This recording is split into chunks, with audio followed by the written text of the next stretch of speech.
Hey everybody, today we have a classic from Santana. I'm going to show you the easy chords and the easy strumming and a couple of lead guitar scales you can improvise on top of the tune. Check it out.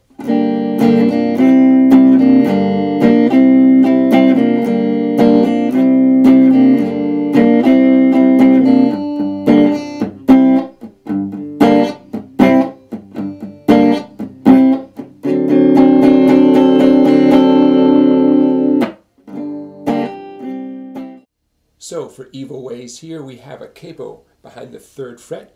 You'll need an E minor chord, nice and easy, A major, also easy, and a B7 chord, no big deal there. In terms of the strumming, the intro and the verse has an easy strum pattern, but I want to be very clear about it. Check it out. It involves a series of downs and ups, it involves the E minor and the A chords, and strumming up on open strings. So check it out, I'll go slowly. E minor, down, down, up on open strings, A, down, down, up on open strings. The second half, watch this, E minor again, down, down, up on A, and then up, down, up on open strings. Sounds kind of technical, right? But you can do it. Listen to how it sounds as I pick up speed. 2, 3, 4.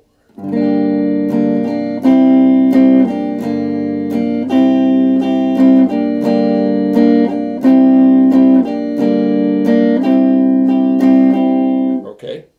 Now the second strum that you need is for what I'm calling the pre-chorus. You got me running. Okay. It's all downstrokes with quite a bit of palm muting.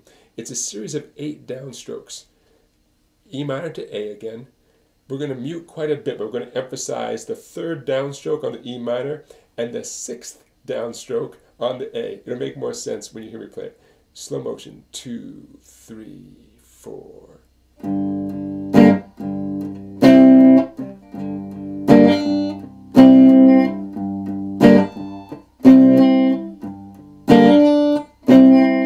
Okay, kind of noisy there. I could be muting it even more with the edge of my hand to get rid of some of those clanky sounds.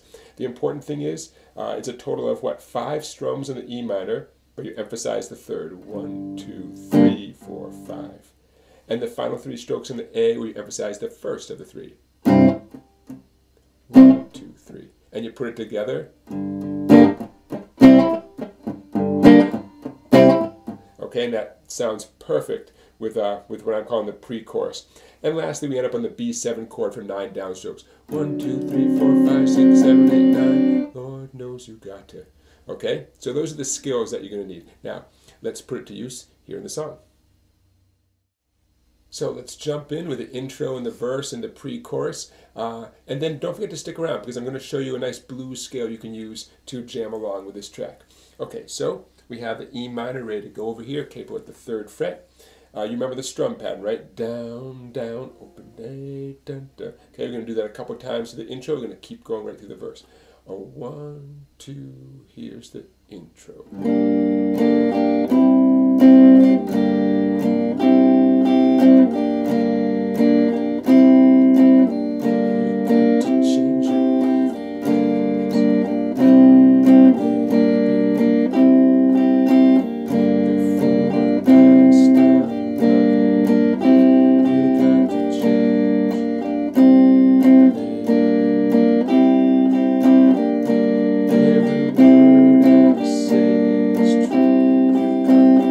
Okay, so you got me. There's the A, up, down, up in the A chord. Now, you got me. Check it out. All downstrokes muting. You got me running and hiding all over town. You got me sneaking and peeping and running down. This can't go. Okay, this can't go. B7 for 9 downstrokes. Lord knows you got to change.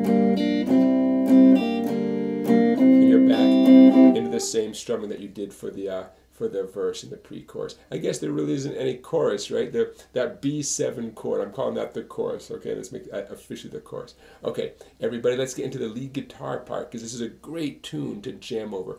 I'll show you how you can play on top of the tune with a capo and also without the capo, because why not? Don't forget to give this video a thumbs up and to subscribe to my YouTube channel and to check out my website down there, Songbike, for videos you cannot find on YouTube. Okay, here comes some lead guitar. We're going to use the E blues scale to jam over this tune. Now you can see the tab on the screen there.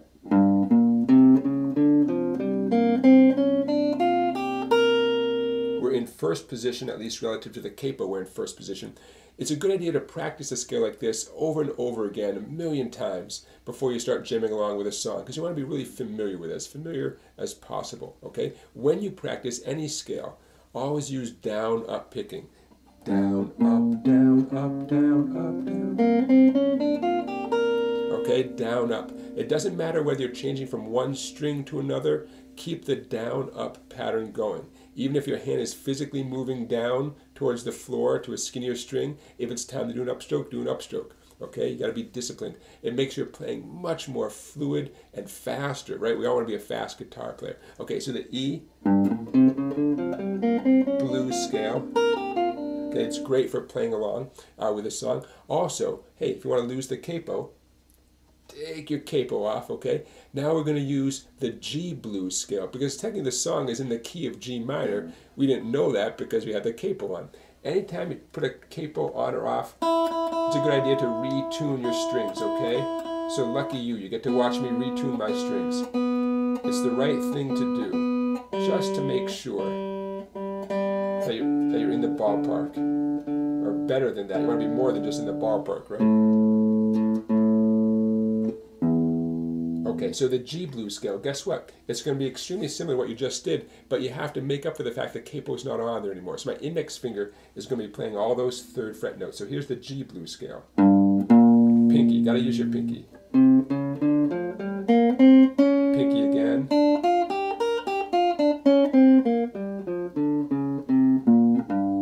Okay, now you might think, it was easier using the capo because now I have to fret all those third fret notes. Yeah, but you can do a lot with a fingered note. With an open string, there's not a whole lot you can do with an open string, right? With a fingered note, you can give it vibrato. You can slide to it, okay? Lots you can do with fretted notes. So don't be shy about improvising over this song with a G blues scale, as well as the E blues scale with a capo on, okay? Both ways work well. Okay, everybody, that does it for today. Thank you so much for watching. I will see you for another song tomorrow.